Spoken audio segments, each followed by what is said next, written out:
and find out more about that industry and work out a game plan for how you will succeed in that industry. Those types of projects that came up every few years throughout the public education system, and I participated, and even at that young, tender age, I knew, well, I think I want to be a writer. So I did my research into that and did such things as interviewing someone in the industry. So I ended up interviewing my mom's friend who had once written a book of poetry that was either self-published or published by some very small press.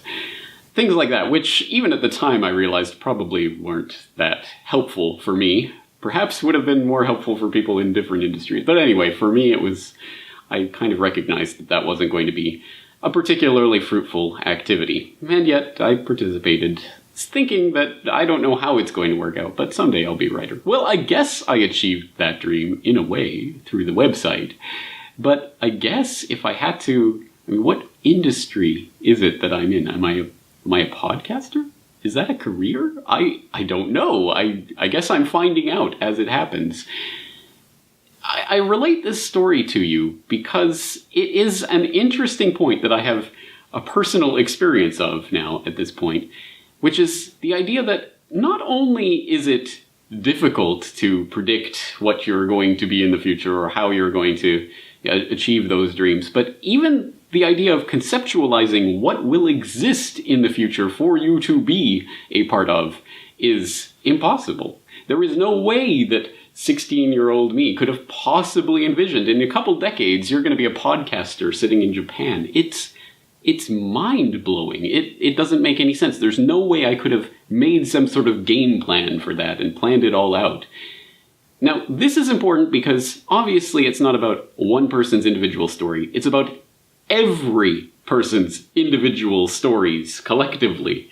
They all have this aspect to them, and increasingly so as the nature of the economy changes at a faster and faster rate. The ideas of even what industries there were starts to change. Now, that's not always a happy story by any means, but it is nonetheless a fact of life, and it demonstrates an even bigger point, which is that we shouldn't be thinking about who is best to manage the economy. Which team do we want in position of power X, whether that's the Oval Office or whatever country you have, whatever type of place of power they might have. What person is going to oversee and manage every facet of that to make life better for everyone?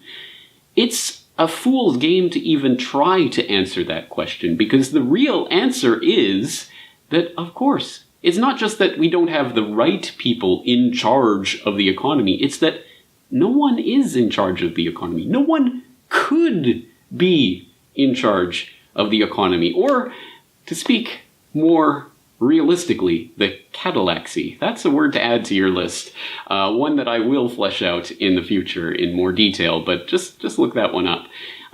Really, we have all of these people interacting in ways that can't obviously be predicted and shouldn't be dictated, because these are free individual human beings making their own choices. And on top of that, you have changing relations, changing technologies, everything is in flux. So that even if you could somehow know and understand what is best for each individual out there at this moment in time, that could be completely different at a future moment in time, because things have changed.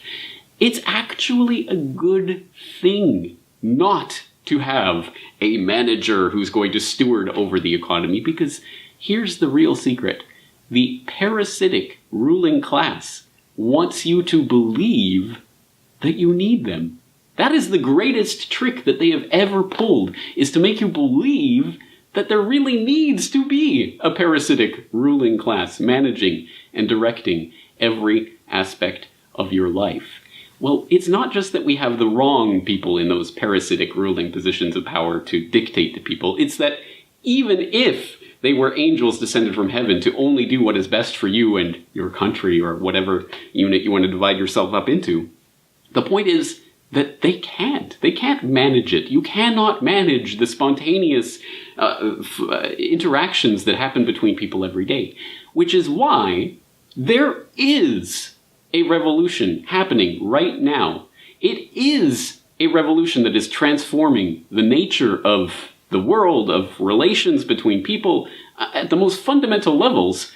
But it has nothing to do with the political gains that are dangled in front of our face as the only way that you can have an influence or direct, what's going to happen in your life is to vote for candidate A or candidate B. That's a false game that they get you to play, and it's unfortunate that so many people choose to play it. Because, again, the greatest trick the ruling oligarchs have ever pulled is to make you believe that you need those ruling oligarchs. You don't. So the real revolution that's taking place right now is one of radical decentralization of everything. And it can be a scary thing, but in a lot of ways, it is a remarkable, a wonderful thing. Now, we see this most obviously in certain aspects of the sharing economy, the peer-to-peer economy, whatever it's being called these days, that have made the news and have become stories unto themselves, like Airbnb, like Uber. Those are the most obvious examples of things like this. Things that were previously centralized that are becoming decentralized and people connecting directly with each other. Now, I think we can get way too hung up on this particular version of that, or that particular company that's operating this idea. It's the idea itself that is the revolution, that is happening not just in the hotel industry and is not just happening in the taxi cab industry. It's happening in all sorts of different places in all sorts of different ways that would have been unthinkable even 10 or 20 years ago, in the same way being a podcaster for a living would have been unthinkable 10 or 20 years ago. The world is changing, and that's not necessarily a bad thing. And we don't need someone to sit there on a perch, parasitically ruling over everyone, trying to tell them what to do, trying and failing to manage this economy, Catalaxy. So, it's happening all over the place. It's happening in lots of different ways. The financial sector, even, is becoming decentralized. We now have the technology that is starting to route around those centralized structures that were necessary back in the old day. The manufacturing sector is becoming decentralized. How can you have mass-scale, mass production if you don't have these mass factories that, of course, it's huge capital expenditures. You're going to have massive capital accumulation in order to own them and run them, and that's just the way we have to organize society. Not anymore. We're starting to see the thin edge of the wedge of disruptive technologies changing the nature of manufacturing itself from an industrial to a post-industrial society where people are already can, and in the future will be able to, more fully, manufacture things at not just the local level, at the individual level. Individual manufacturing is here, exemplified by technologies like 3D printing. This is happening everywhere, and it's happening very rapidly. I venture to say in 10 years, this video will seem hopelessly, ridiculously outdated because of the types of things that I'm referring to, and trying to explain it in a way that isn't just everyday, common, obvious sense. I think we're on the cusp of starting to realize that this idea that the political game and choosing masters it's not even wrong. It's not even right or wrong. It's not even, this candidate would have been better than that candidate. It's that we don't need them. We do not need the parasitic ruling class.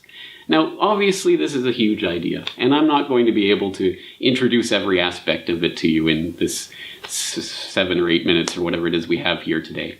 So I'm going to, once again, I'm going to put a bunch of links in the show notes so you can start taking a look at the different ways these disruptive ideas and technologies and social relations are changing the world around us. Not necessarily for the better, but sometimes for the better, but sometimes just changing. And that is happening. Whether you like it or not, whether you're participating in it or not, it's happening.